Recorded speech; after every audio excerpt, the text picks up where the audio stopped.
Delighted to invite Mr. Marc Quinn from University of Liverpool to talk about somatic BRCA1 and 2 mutations in peri-hilar cholangiocarcinoma. Over to you, Marc. Great, thank you. Good afternoon, everyone, and thanks again to MMF for giving us the opportunity to talk today, and indeed having funded a lot of our work in Liverpool over these past few years, without which none of it would have happened. So my first disclosure here before I begin is that I am a liver and pancreas surgical trainee in the final year of my training. So I'm not a dedicated scientist anymore, so if any of the scientists and oncologists would like to leave at this point, that'd be much appreciated. But we're going to try and make some sense of what we think is some interesting biology which has come up along the way, derived initially from my PhD and then there onwards. So just a little bit of a background about what we've been doing in Liverpool. I started coming here in 2018 once we'd secured some funding. But Hassan and the team at Liverpool have obviously been resecting cholangios for a long time now. And we've got quite an extensive tissue bank in place, with about 45 intrahepatic, so over 100 peri-hilars and over 100 distals with our pancreas colleagues. And we've had quite an extensive clinical track record now with publications in the clinical sphere, and we're among the principal contributors to BuildCap at that time. And then when I started my research fellowship, we branched out into the basic science in 2018, at which point our interest really became based around precision oncology. And we started to undertake next-generation sequencing studies on our tissue samples. And that has then evolved over time to functional models to work up those various mutations that we found. And now we've got 6 PhD studentships, quite a few of them are here today, which is really great. So thanks again to MMF for facilitating all of that over time. And the first basic science paper that we published was based around peri-hilar cholangiocarcinoma. So what was very evident from the literature was that there's always been a real dearth of information about this disease. And that really still remains the case even to this day. We see huge amounts of genomic data around intrahepatics, and that has very much led to very meaningful clinical trials over time. We've heard all about those these past few days, IDH1 and FGFR fusions. So very, very exciting. But there was always a real limitation of peri-hilar-based mutational data, and consequently the targets that would translate from them. So we employed a number of different techniques, which started with whole exome sequencing and then a variety of targeted sequencing technologies, which then subsequently moved on to single-cell sequencing, which hopefully we'll talk about at some point in the future. And what we found was that this disease may actually represent a more targetable cancer or a more targetable subtype of this cancer than what had previously been thought, with quite a few of the patients harboring mutations with potential actionability down the line. So not confirmed targets at the moment, but mutations which may harbor actionability in the future as more and more knowledge is ascertained. And indeed, some of the pathways and things that we found were in keeping with various pathways which have been described here over the years. But what was particularly interesting and unexpected in terms of our findings pertained to BRCA. Now, a lot of the non-scientific and non-medical community here today will be familiar with BRCA, probably most likely in the breast cancer domain.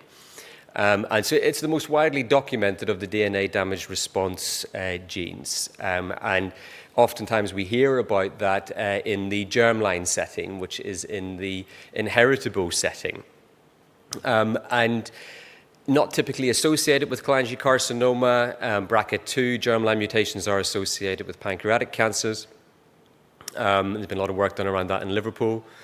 But in terms of somatic mutations, those mutations which are arising de novo within the tumor itself, these mutations within these 2 genes, BRCA1 and BRCA2, so they're in two different chromosomes, but they're closely related in terms of their functionality, and so consequently often reported together.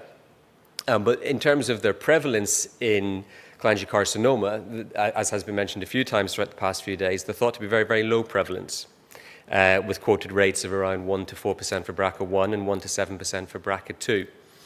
And previous work by Jusikold's group has suggested that that clusters around infective cohorts as well, which obviously doesn't pertain to the West. And clinically, there's a relevance to this. Golan and colleagues way back in 2017 published a retrospective multi-center study, which again, despite having access to multiple patient samples, they found that, again, it was very, very low prevalence. But those patients who were BRCA mutant had a much better survival with PARP inhibition. And we'll talk a little bit about that later on. And so again, this low prevalence concept was reconfirmed by more recent work in 2020 by Spizzo and colleagues, who found that in a very large cohort of patients, this same level of prevalence was reported again, where BRCA1 mutation was sub 1% and BRCA2 mutation slightly higher. But there was an association with microsatellite instability, and that's important, as we heard previously, about immunotherapy, and that there's an association with tumor mutational burden overall. So again, it has this role, this DNA damage response pathway plays a critical role in the immunological response in these tumors from the host. So potentially very, very important, but not garnered as much interest as perhaps it might have done over time, given its low prevalence. So in our initial exome sequenced cohort, so we initially had 40 patients, and then out of 25 of these patients, back in 2018-2019, we found quite unexpectedly that there was a quite exquisite prevalence of what are called splice site mutations in both of these genes. Now, some of these were unique to patients, but quite a few of them were shared. And this initially came up on the exome data set, and we'll talk a bit more about what a splice site is and what the importance of that is in just a moment. But essentially, with our exome sequencing study, we were looking at the coding regions of the genome in each of these tumors. And the splice site region borders the intron, which is the non-coding part of the DNA that gets removed ultimately. But we kept finding recurrently that there were lots of mutations within this particular region, so these bordering regions. And so those were of unknown significance, and when we went through them all with the genomics guys in depth in each one, none of those specifically had been recorded on the various publicly available databases. So at that point then, we decided to go back and go through our prospective series. So all the while we were collecting all of these new freshly frozen tumors as we went along. And so we took 20 of those each, and we then deployed a ultra-targeted BRCA1 and BRCA2 assay specifically. So at this point, what you can achieve is a much deeper level of sequencing than you do with the more exploratory style approaches like whole exome or whole genome. So you're focusing on these two genes. You can see it's at a much greater resolution. And so what we found was that, again, we were seeing lots of these splice site mutations. So in BRCA1, we also had quite a few missense mutations, and those are the ones which are commonly reported. Things like missense mutations, deletions, frame shifts, those mutations whereby it's well established that you lose your protein thereafter. But again, we had lots of these splices, but they were at a low allele frequency, and what that means, so for a lot of your sequencing modalities, they'll report mutations at a level of about 5%. So that mutation is present in 5 in 100 cells. That might go down to 1%. But what we had found was that a lot of these splice site mutations were at the sub 1% level. So what that means is that although lots and lots of these patients appeared to demonstrate a splice site mutation, it was at an allele frequency to suggest that not a huge amount of the cells harbor that specific mutation. And again, we were seeing the same phenomenon in BRCA2 when we did that assay again. And we find that although there are a less in number splice type mutations, it's spread across even more patients, so they're more commonly shared. Then when we took both sets of these mutations and went back through them through publicly available data sets, which are all run out of the States, each one of these splice mutations that we found is known to be pathogenic in the breast and ovarian cancer setting. So what does all this mean, really? And we're going to have to start putting all of this together. So these splice site mutations are referring to a phenomenon called alternative splicing. Now, in normal biology, splicing is a normal phenomenon. This is how your messenger RNA is used to generate lots of different protein isoforms, and that is beneficial to the organism as a whole. As part of that process, you remove your introns, you remove all of that non-coding data that isn't required. What happens then in the splice site mutation issue is that you start to really alter that process. And it's well established for some time that this can ultimately become a cancer hallmark process. And what happens here is you start retaining introns, you start losing exons, so you start getting these very, very abnormal protein isoforms, and very, very difficult to ascertain what the functionality of those proteins ultimately will be. So we started to look at each one of these specific mutations that we found.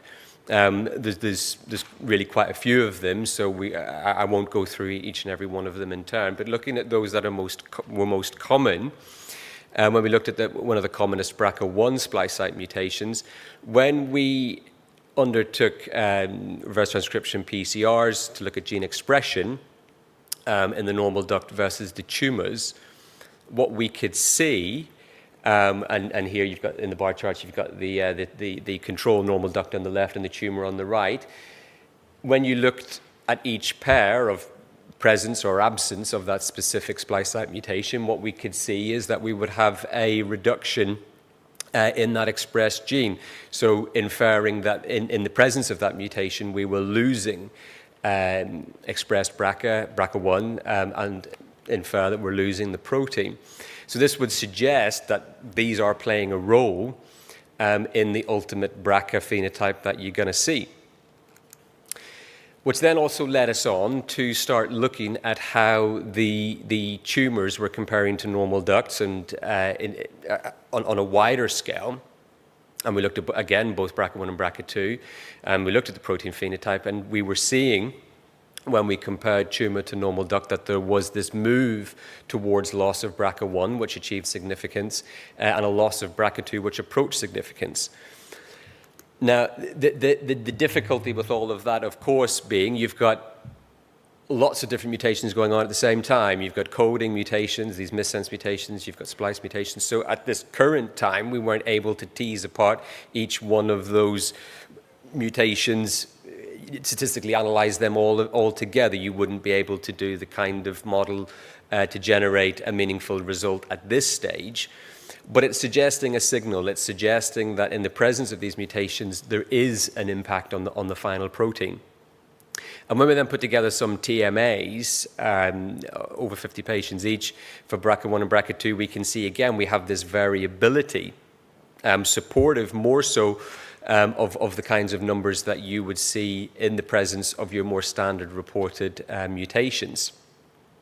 And as expected, we see an association towards worsening pathological variables when you lose that BRCA function.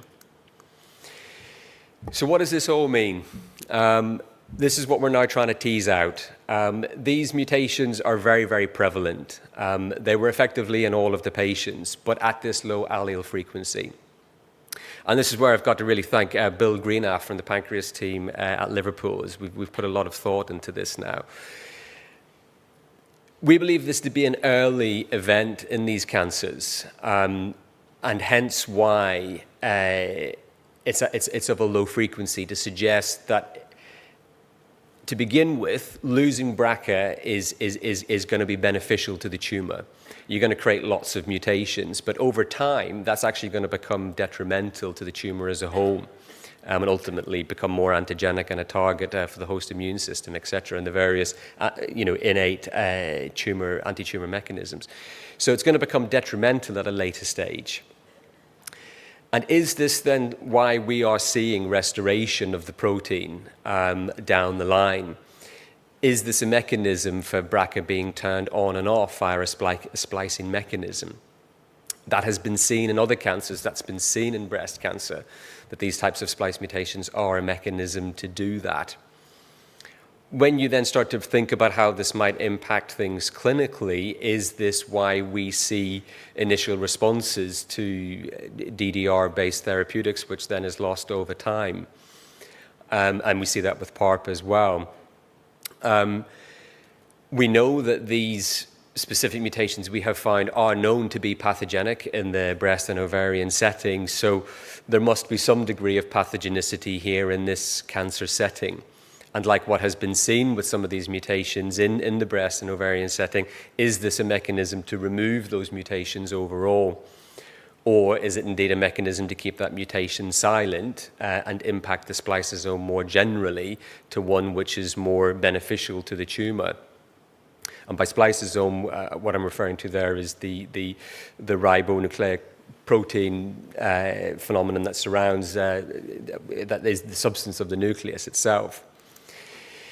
And this final slide really is an attempt to try and summarize our thoughts on this as to how this may be a two-faceted process, one whereby the splicing may be a mechanism for these mutations to be turned on and off at various times to benefit the tumor. Is that being done via these mutations themselves, or is that being done on a bigger scale in terms of how the spliceosome itself impacts the tumor phenotype at the end of all things, and ultimately how that impacts responses to therapeutics that target it? So this is what we're now taking forward.